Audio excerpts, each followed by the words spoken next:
Bonjour à tous, bienvenue sur Fuel & Blood. Aujourd'hui, on essaye une Mercedes CLA 45 AMG Shooting Brake et c'est un petit peu long à dire.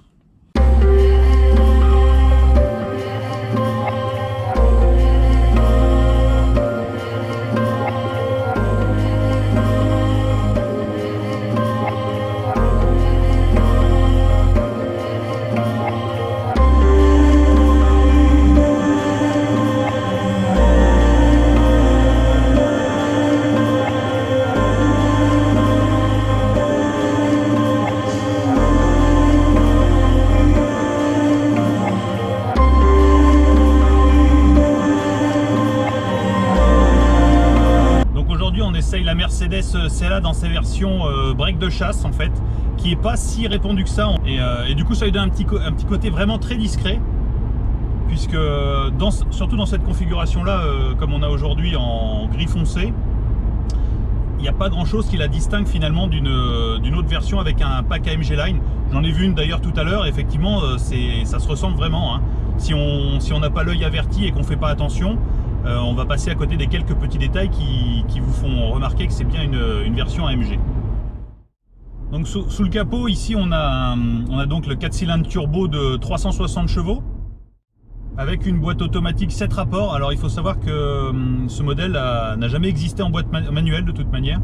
Une boîte automatique 7 rapports et une transmission intégrale informatique qui peut envoyer jusqu'à 50% de la puissance sur le train arrière. Donc ça reste une 4 roues motrices typée traction, mais qui vous permet d'avoir jusqu'à 50% de la puissance répartie entre le train avant et le train arrière. Alors là on a une version de 2015. Il faut savoir que quand elle est sortie, enfin notamment la classe A AMG avec ce moteur là 360 chevaux, c'était à l'époque le 4 cylindres Mercedes qui avait le plus gros rendement, hein. On atteint quand même des puissances pour un 2 litres qui sont quand même assez impressionnantes. Donc globalement on est dans une voiture qui est quand même relativement confortable, hein. Si on met de côté l'amortissement qui est un petit peu ferme, en même temps on sent qu'on est dans une voiture sportive, hein. Mais sinon c'est très aseptisé.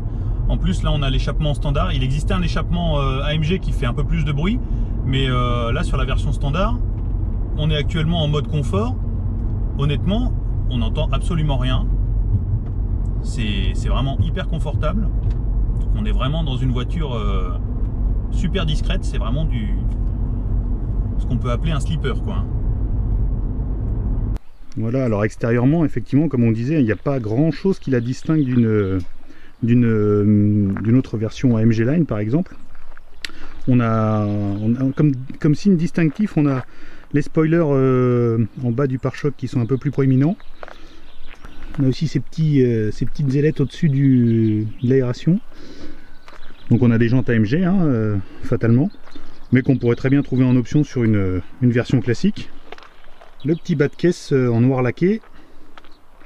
Et là sur le haut du haillon on a un très léger spoiler discret, en plus couleur carrosserie. Donc les petits logos, hein, fatalement. Et le diffuseur arrière avec les 4 sorties d'échappement qui sont en fait des embouts, hein, d'habillage.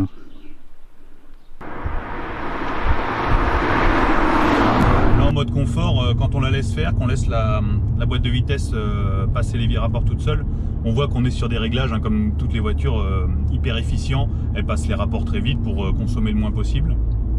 Ce qui fait qu'on peut faire de la route en toute sérénité. En plus, dans cette version Shooting Brake, ce que j'aime beaucoup, c'est qu'on a quand même un coffre intéressant, hein, qui atteint presque les 500 litres de contenance. Et il est presque plus grand que les classes C équivalentes de l'époque. Après, le seul défaut, c'est que la place pour le chargement est un peu plus réduite. On a un coffre qui est assez étroit, avec un seuil de chargement assez haut. Mais sinon, on a tout ce qu'il faut pour emmener une petite famille au quotidien. Et alors une fois que vous avez déposé les enfants à l'école, c'est là où ça devient amusant. Donc là on va passer en mode sport. Voilà, le seul petit indice quand on passe en mode sport, c'est qu'on a un petit logo S qui s'affiche à côté de l'affichage de la boîte de vitesse sous les yeux. Et là on a mis un petit affichage qui permet de vérifier les constantes de la voiture. On a la température d'huile, la température d'eau et ce que je pensais être la température de la boîte de vitesse, avec le rapport engagé juste au-dessus. Quand on passe en mode sport, on a le régime moteur qui augmente un tout petit peu. Ça durcit les suspensions encore un peu plus. Et on a un petit clapet à l'échappement, comme à peu près toutes les voitures sportives de cette catégorie qui s'ouvrent. Et du coup là on a une sonorité qui est un peu plus valorisante.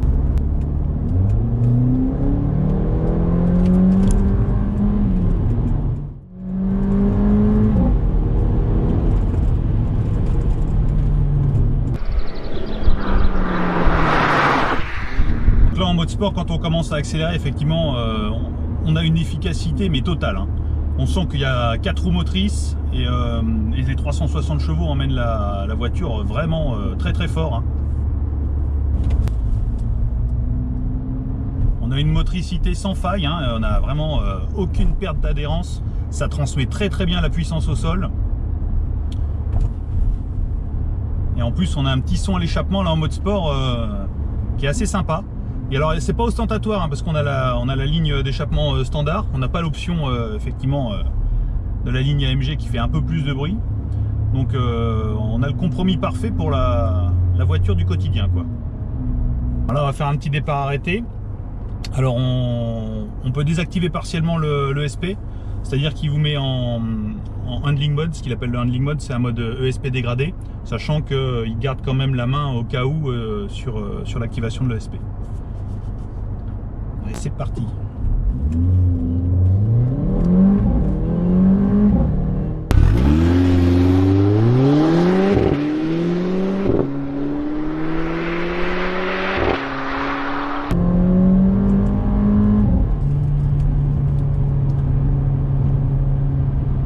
On a une poussée vraiment impressionnante, hein.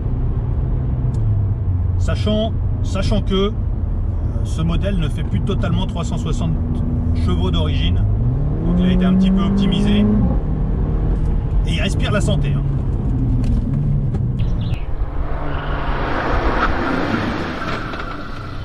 Alors on a un freinage très puissant, mais avec une course de pédale au début qui est un petit peu longue. Alors ça peut surprendre au début, mais effectivement quand on a vraiment besoin de freiner, qu'on tape un peu dans les freins, là il y a du mordant, hein.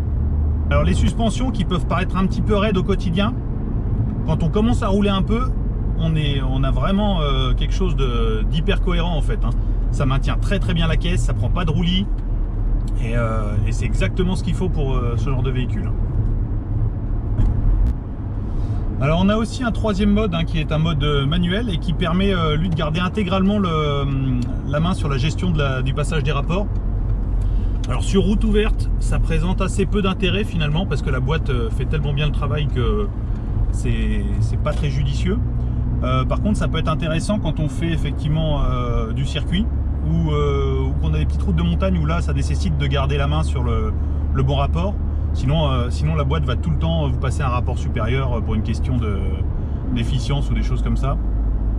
Donc au quotidien, le mode sport avec la gestion de la boîte auto en automatique, c'est vraiment suffisant. Après, je pense qu'effectivement, quand tu as des voitures comme ça qui sont très typées sécuritaires, les limites de la voiture sont très très loin.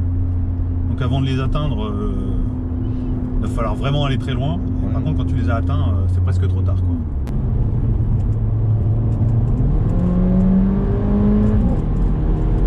Vache.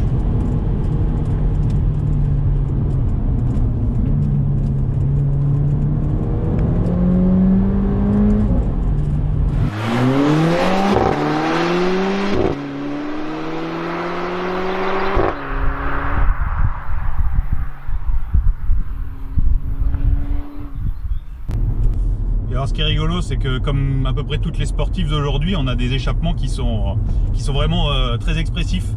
C'est-à-dire que là, à chaque passage de rapport, on a un petit retour là dans les échappements. C'est vraiment drôle, quoi, parce que ça rajoute un peu de caractère à la voiture.